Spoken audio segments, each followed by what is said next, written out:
Tell them what you do. My mother's voice sounded sweet, but I knew exactly what was coming. We were sitting at my sister's wedding reception, surrounded by guests from the groom's wealthy family. Before I could answer, Mom smiled and said, "This is our other daughter. She cleans houses for a living." Several people nodded politely. Then my father laughed. "We've pretty much given up on her." The table chuckled awkwardly. I smiled and looked down at my plate, because correcting them would have ruined their performance. What they didn't know was that I did clean houses. I owned the company, and the company generated more revenue than my father's business ever had. But I stayed quiet. Then something unexpected happened. One of the groom's guests suddenly froze. She stared at me. Her face lost all color. Then she whispered 4 words that stopped the entire table. "Wait, you're Emma Lawson?" And suddenly, everything changed. My name is Emma Lawson, and I was 29 years old when my parents publicly told a room full of wedding guests that I just cleaned houses. The sad part? It wasn't the first time. Growing up, my younger sister, Natalie, was always the star of the family. She earned attention without trying. Every achievement was celebrated. Every mistake was excused. Meanwhile, I learned early that approval wasn't something freely given to me. After high school, I chose a different path. While Natalie pursued a corporate career, I started cleaning houses. At first, it was just me. 1 car, a borrowed vacuum, and a handful of clients willing to take a chance on a determined 19-year-old. My parents hated it. They thought the work was embarrassing. Whenever relatives asked what I did, my mother would change the subject.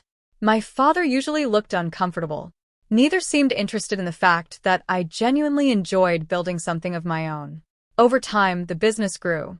1 client became 10. 10 became 50. Then came employees, supervisors, commercial contracts, additional locations. Eventually, what started as a cleaning service became a company operating across multiple cities. But my parents never asked questions. They never wanted details. As far as they were concerned, I still spent my days scrubbing floors. So I stopped trying to explain. Natalie's engagement only made things worse. Her fiancé came from a successful family. The wedding became the most important event our parents had ever planned. For months, every conversation revolved around venues, flowers, guest lists, and seating charts. I quietly helped wherever I could. Sometimes with planning, sometimes financially. No one knew that part except Natalie, and she never mentioned it. The wedding day finally arrived. The reception was beautiful. Elegant ballroom, live music, hundreds of guests. As families from both sides began introducing themselves, I sat quietly at a table near the center of the room. Then Natalie's future in-laws joined us. My mother immediately smiled. "This is our other daughter, Emma." For one hopeful second, I thought she might actually say something kind. Instead, she laughed softly. "She cleans houses for a living." Several guests nodded politely. Then my father added, "We've pretty much given up on her." A few uncomfortable chuckles followed. I simply smiled and looked down at my glass, because correcting them wasn't worth it. Then one woman across the table suddenly froze. She stared directly at me and whispered, "Wait, you're Emma Lawson?" The entire table went silent. For a moment, I wondered if I had misheard her. The woman continued staring at me, not politely, not casually, like she had just seen someone she recognized from somewhere important. "You're Emma Lawson?" she repeated. I nodded. "Yes." Her eyes widened immediately. Oh my goodness. Now everyone at the table was paying attention. My mother looked confused. My father looked irritated. The woman turned toward them. "You mean the Emma Lawson?" Neither of my parents answered, mostly because they clearly had no idea what she was talking about. The woman smiled at me. "We met briefly at the Midwest Entrepreneurs Summit last year." Suddenly, I remembered. Chicago. Business conference. Large convention center. Hundreds of attendees. I had delivered a keynote presentation about scaling service-based businesses. "It was nice meeting you," I said. The groom's mother looked surprised. "Wait, keynote presentation?" The woman laughed. Emma was one of the featured speakers. Several people exchanged confused looks. My father blinked. What conference? The woman looked at him. A business conference. Then she added something that completely changed the atmosphere. Her company is one of the fastest-growing residential service brands in the region. The table became very quiet. My mother stared at me. Company. I took a sip of water. Yes. The woman continued before I could say anything else. My firm actually studied her business model. Now the groom's family seemed fascinated. Questions started coming from every direction. How many locations? How many employees? How long had the company existed? I answered politely. Nothing more. Nothing less. Within minutes, the entire story began unfolding. The company operated in several cities. We managed both residential and commercial contracts. More than 80 employees worked across our locations. The woman also mentioned something I had completely forgotten about. The Entrepreneurship Award. I had received it 6 months earlier. The award had generated local media attention for several weeks. Apparently, she had followed the coverage. Across the table, my parents looked increasingly uncomfortable.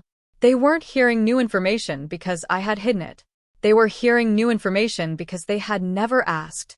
Natalie sat quietly beside her husband. Even she seemed surprised by how little our parents knew. Then the groom's father leaned forward. His expression wasn't judgmental. It was genuinely curious.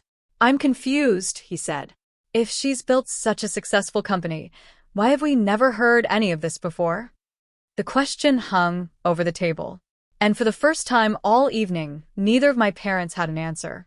For several seconds, nobody spoke. The music still played. Waiters still moved between tables. The wedding continued around us. But at our table, everything had changed. My parents looked stunned.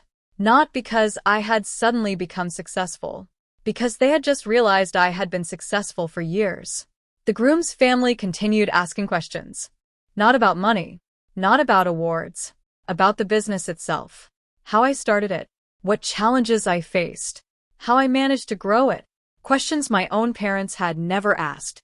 Finally, my mother broke the silence. Why didn't you tell us?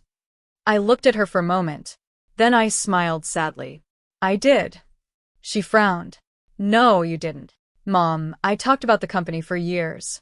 You just weren't interested. That landed harder than any accusation. Because it was true. Every time I mentioned a new contract, a new location, or a new goal, the conversation somehow returned to Natalie. Eventually, I stopped trying. Not because I was angry, because I was tired. My father shifted uncomfortably in his chair. I guess we underestimated you. Several relatives exchanged knowing looks. Everyone in the family had seen the pattern. Nobody had ever said it out loud. The groom's mother smiled warmly. Building a company from nothing is impressive. I thanked her.